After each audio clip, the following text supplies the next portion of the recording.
sewing friends, Miss Chris here. Welcome back to my sewing channel. This is a great place for kids to learn how to sew, for kids and grown-ups to learn how to sew together, or if you're already a seasoned seamstress, for you to pick up some new tips and tricks along the way or some projects. Today we're going to talk about the chain stitch. Now if you ask me, the chain stitch is the most fun stitch to do.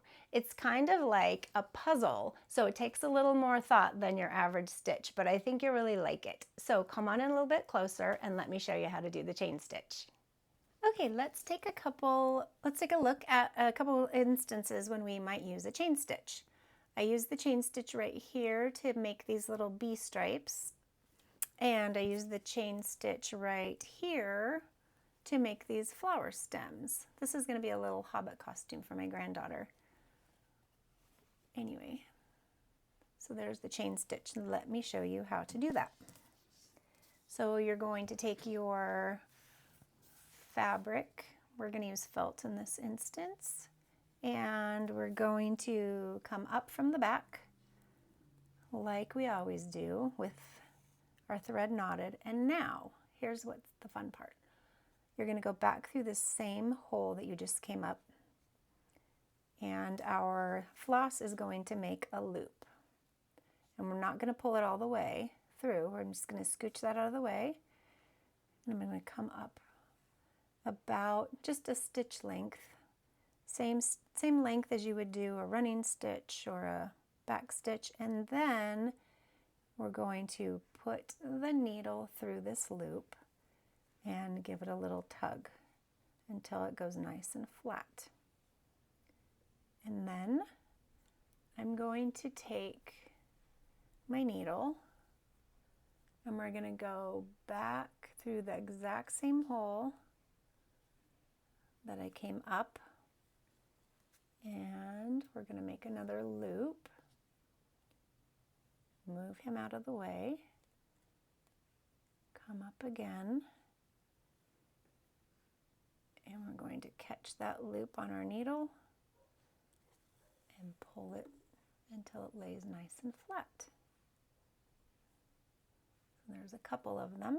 I'm going to do another one going back into that same hole that I just came up, pull, leaving myself a nice big loop, get it out of the way, come up a stitch length ahead of this loop, and then we're going to thread our needle through the floss loop, tug it until it's nice and flat.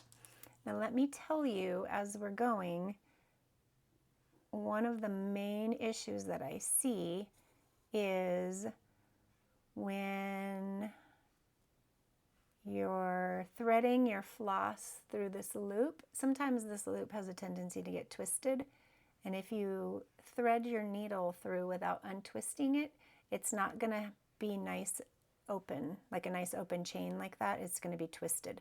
So before you thread your needle through this loop, make sure that there are no twisties down here before you pull it. All right, so you see how it's kind of like a little puzzle and they all fit together to make a chain? I think that's really fun.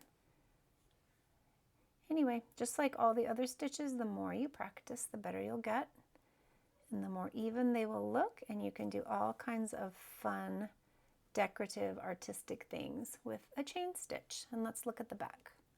That's what your back will look like. And again, you're going to want to check the back of your work as you go along to make sure that you don't have any knots or tangles or big loops of thread back here. And then when you get to the end of however long you want your little chain stitch to go, you just tuck your thread in on the other side of the loop to secure that loop down like that, and tie it off in the back. And if you happen to miss the video that talked about how to tie your work off, I will go ahead and link it below. And there you have it. Just like all the other stitches, the more you practice, the better you will become, and the more straight and even your stitches are going to look. So keep practicing. You're doing a great job, and I will see you back here next time.